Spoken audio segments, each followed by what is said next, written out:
number of different recordings, and you will have to answer questions on what you hear. There will be time for you to read the instructions and questions, and you will have a chance to check your work. All the recordings will be played once only. The test is in 4 sections. At the end of the test, you will be given 10 minutes to transfer your answers to an answer sheet.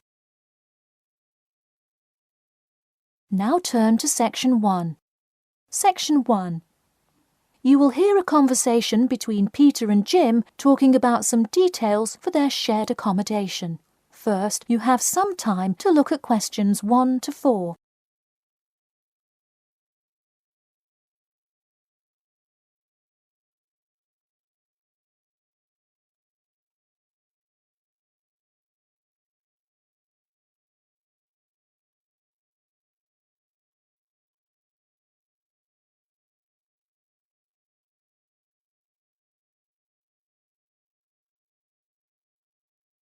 Listen carefully and answer questions 1 to 4.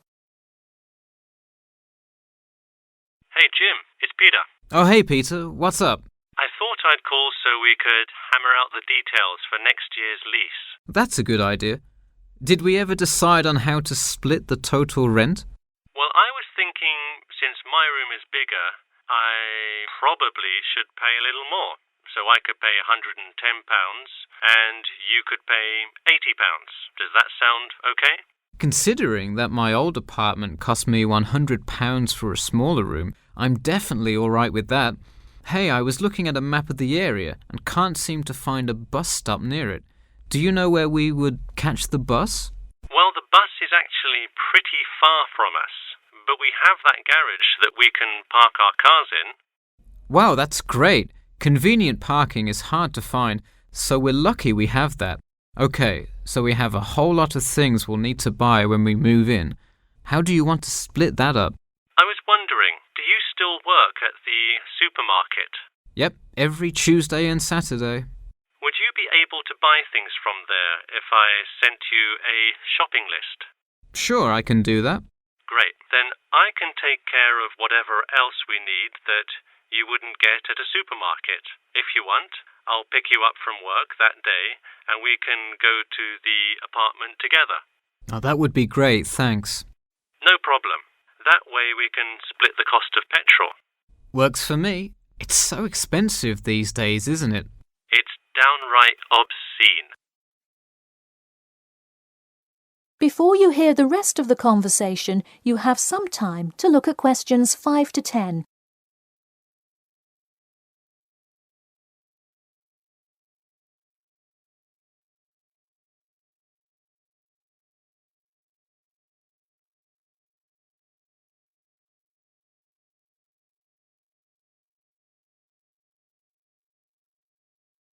Now listen and answer questions 5 to 10.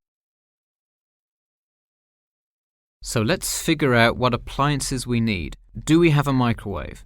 Yes, the landlord's providing that for us. Hey, do you still have that space heater though? We need one for the kitchen since it's not connected to the central heating. All right, I'll bring that. Anything else? Well, I have some dining room and living room furniture I can bring, so that should take care of most of the big stuff. You know what we do need, though? Could you bring a toaster? I actually don't have one. It doesn't come with the microwave. No, the landlord is only supplying the microwave. It would really help if you could bring one. Okay, I'll pick one up at the store. You know, I also have this cool antique rotary phone that would be a cool addition to the apartment, sort of as decoration and utility. Oh, cool. The only thing is, we'd have to put it in the kitchen unless you want it in your room. Why not put it in the living room? The living room's too loud to have a phone conversation. The noise sort of carries, so if one person is trying to watch TV or have friends over, the person on the phone won't be able to hear. Okay, well I guess kitchen it is then. Any other big things we need? That seems like everything. That's all I can think of. And of course, move-in is June the 1st. I can't wait. We'll be able to watch the big game in our new apartment. It's going to be awesome. Yeah, we can move in the morning and then Friday night we can sit back and cheer on Liverpool. I have an exam in the morning, but we'll be done around 11 a.m. and can move in after. Wait, Liverpool? You're joking, right? I thought you were a Manchester United fan. Man U? No way. Liverpool all the way. Oh no, I don't know if I can live with a Liverpool fan. That is the end of Section 1. Section 2. You'll hear an HR representative of Earn and Learn giving some information about her company. First, you have some time to look at questions 11 to 16.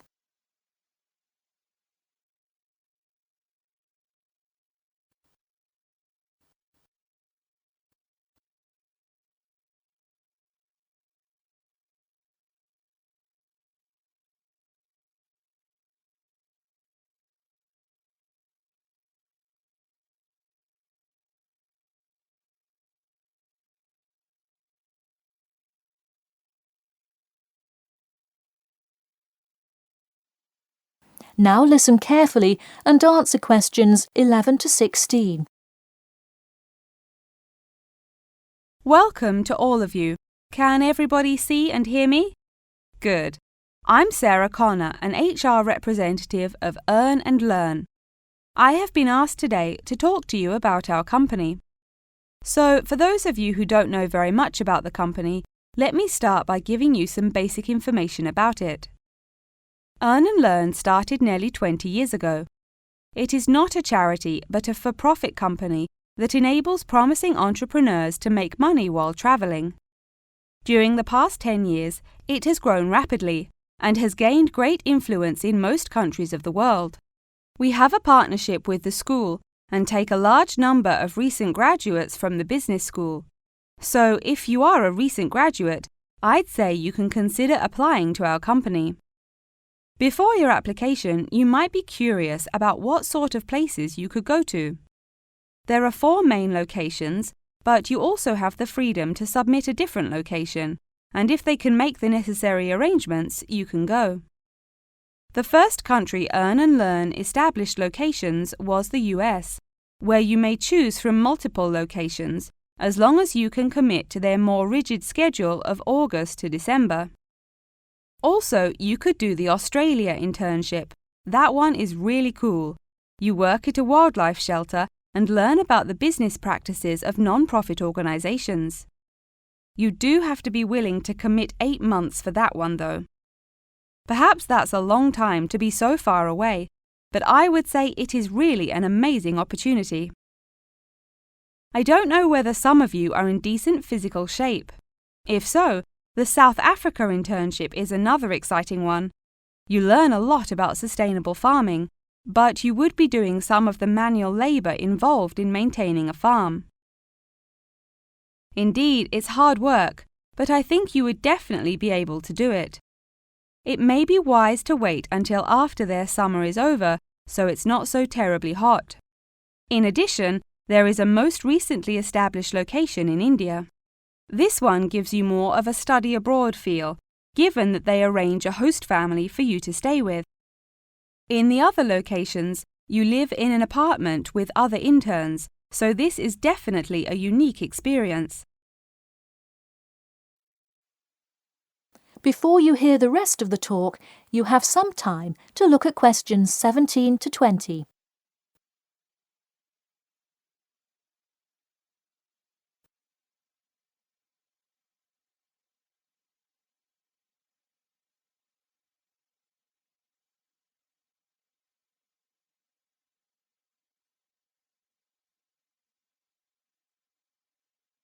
Now listen and answer questions 17 to 20. Regardless of where you go, at the end of the program you get a global travelling certificate, as long as you can explain your experience. You can provide a written log of what you did. I recommend writing journal or blog entries about what you do every day, or a weekly summary of each day. Of course, you don't have to write up a formal report or anything like that, and you need to apply for it once you have returned. Some students may want to know whether this is a paid internship. Actually, you have to pay for the flight there yourself. But you have the opportunity to create your own small business, which could earn you money if it's successful. So basically, you pay for it all up front, but when you're there, you can find ways to make money. That is to say, you pay for 2/3 of the cost up front as a deposit, and then give the final installment 1 month prior to your return. Finally, I have to remind you that you need a health check before you go to make sure you're not going to spread any communicable diseases. In addition, before you go, you don't have to attend any meetings or workshops. You'll meet everyone you'll be working with once you get there. Okay, well, that's all I've time for today. Thanks for listening, and I'm happy to take any questions if you have them. That is the end of Section 2. Section 3. You will hear a student called Margaret Parkinson talking about the class she missed on Thursday with her professor. First, you have some time to look at questions 21 to 26.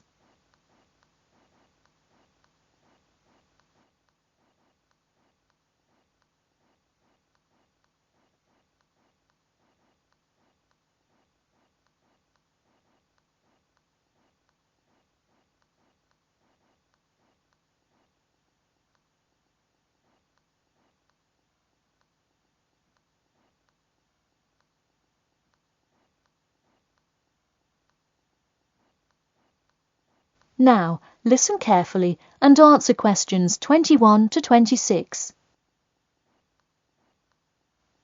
Hi, Professor Timmons. Do you have a few minutes? I was hoping to talk about what I missed on Thursday. Hello, come in. Sure, sit down. Could you tell me your name, please? Margaret, sir. Margaret Parkinson. I apologise for missing your class, but I had to go to the hospital. I'm sorry to hear that. Everything is okay now, though, I hope? Yes, thanks. Glad to hear it. So on Thursday, I outlined the research project that will account for 30% of your grade. All students will be divided into groups and will give a well-researched presentation to the class covering a specific topic relevant to student life. Oh, that sounds interesting. Can we choose just any topic that pertains to life as a student, like how to start your own student organisation? Well, though I'm sure that would be an informative presentation, I've already chosen a list of topics which I will assign. As an example, I assigned one group the topic of student loans. They're to research not just the prevalence of students who have loans to pay for their tuition, but information as to how best to manage these loans and possible scholarships that could alleviate some of the financial burden. That one sounds particularly interesting to me. Could I request that topic? I could easily find out a lot about it by stopping by the finance office on my way to class. Unfortunately, that one's already taken by another group. I have, however, assigned you to a group and given you all one of two choices. Oh, I see. What are the choices? The first is discussing smoking, trends in the number of student smokers compared with the general population, popular reasons students take up smoking, and more healthy alternatives to smoking. That one could be interesting. I'm not a smoker myself, but we'll see what my group thinks. If we did choose this topic, we would rather not put our fellow students on the spot to interview them. Where else could we gather information? How about where the cigarettes are sold? Oh, that's a great idea. I could interview the manager of a supermarket and find out the average age of people buying cigarettes, or how much they buy, that sort of thing. Precisely. Okay, I'll keep that in mind. And what was the other topic? The other topic is the practice of natural medicine. It sounds far more specific than the others, but it is more of an exercise of outlining a career path. If your group chooses this, you would cover the specifics of becoming a doctor of natural medicine, how to become licensed to practice natural medicine, what the career outlook is, etc. You could find much of the information you need on this in the careers office. Wow, that would be really helpful. not just in learning about natural medicine, but in how to approach researching any career path. That's the idea. I want groups to really think outside the box to find information on their topics. They should interview multiple sources. Okay, now I think I have the general idea.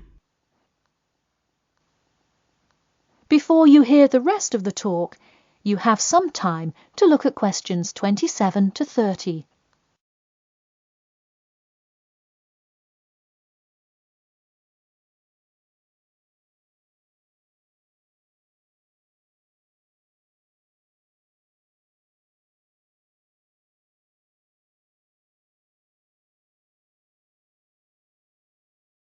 Now listen carefully and answer questions 27 to 30. When is the presentation due? I expect each group to send me an email attachment of the plan ahead of time by October 10th, so that I can ensure that you are on the right track. Oh, that's actually really reassuring. I would hate to spend so much time on a presentation only to find we had taken it in the wrong direction. So when is the presentation? I let groups choose from the list of time slots I have between November 1st and November 5th. Okay, how about the 3rd? I'll have to check with my group, of course, but maybe we could write a tentative time? Sure, let me take a look. I'm actually booked completely through the 3rd and 4th now. How about sometime in the afternoon of the 5th? Great, how about 2 o'clock? No problem. I'll pencil your group in. Okay, thanks. And to clarify, what exactly is due in the first phase?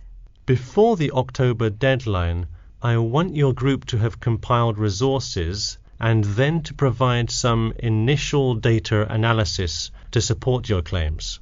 Okay, so data analysis is due the 10th of October, and then the Presentation? Yes. The final phase is simply giving the presentation on the 5th of November. All right, I think I have all the information I need. Thanks. You're welcome. See you in class tomorrow. That is the end of Section 3. Section 4. You will hear an introduction about an eco-friendly building called the Gherkin. First, you have some time to look at questions 31 to 40.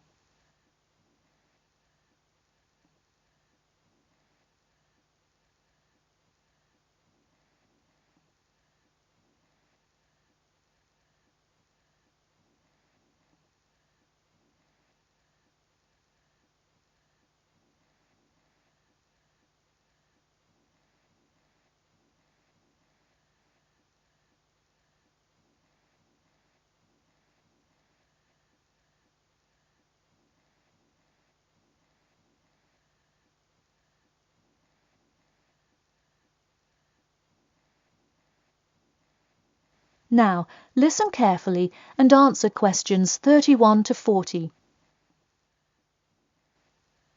Today, I'd like to tell you about how UK architects are playing their part to address the issue of global warming. You have seen many of these iconic buildings while going about your everyday life, but you may not know how they are affecting your tomorrow. In 2003, construction was completed on the famous Swiss rebuilding, or more informally called the Gherkin, a true masterpiece commissioned by the law offices of Foster and Partners. This is not the first ambitious endeavour of the firm. They are renowned for their various philanthropic environmental efforts.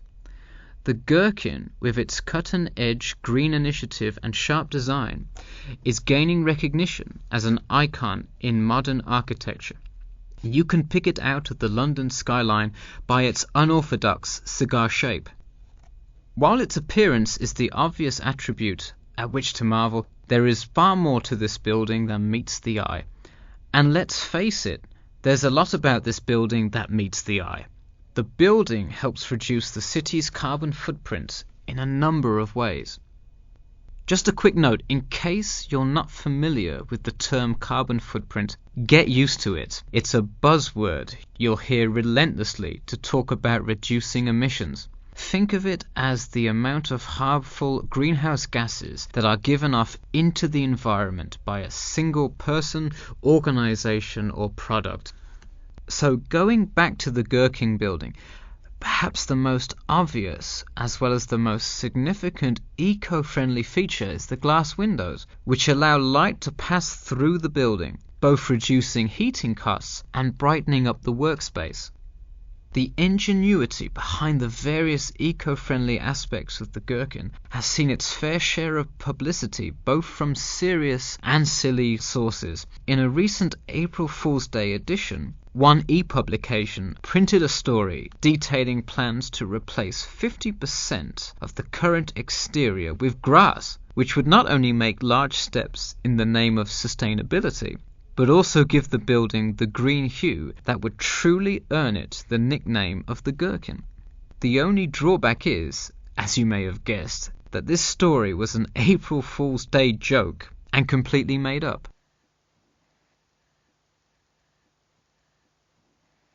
In all seriousness though, the building is setting a new standard of design that other architects and city planners just cannot ignore. The building's bold and cost-efficient design has won a number of architecture awards, including the Stirling Prize, the London Region Award, and the Empress Skyscraper Award, among others. The design comfortably accommodates a large number of offices, while keeping maintenance and operation costs down, striking a superb balance between nature and the workplace. Nature is well and good, as long as the weather is nice outside. Given London's notoriously bad weather, the architects knew they must devise a quality temperature regulation system, and that they did. A special system designed to reduce the building's reliance on air conditioning was devised that cuts consumption in half compared to standard office buildings. There are atria that link each floor vertically to one another, forming spiraling spaces up the entire building. They serve not just as social common spaces, but also act as the building's lungs, distributing clean air from the opening panels in the facade through the entire building. The building isn't all business though. It has its fair share of fun as well.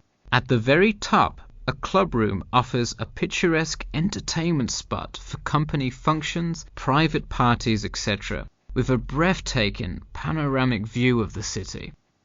The creation of such an innovative structure has many wondering what the future of urban planning and architecture may be. Well, if the other projects currently commissioned by Foster & Partners are any indication, the entire city constructed with similarly eco-friendly buildings is not far in the distance. The Masdar city development aims to create a desert city that produces zero waste and removes as much carbon dioxide from the atmosphere as it puts in, a huge feat in protecting our Earth. The Gherkin is a truly impressive feat, yet it is not the only one worth noting. Now to move on to another green initiative, I'll tell you about the Eden Foundation building found in Cornwall. That is the end of section 4. You now have half a minute to check your answers.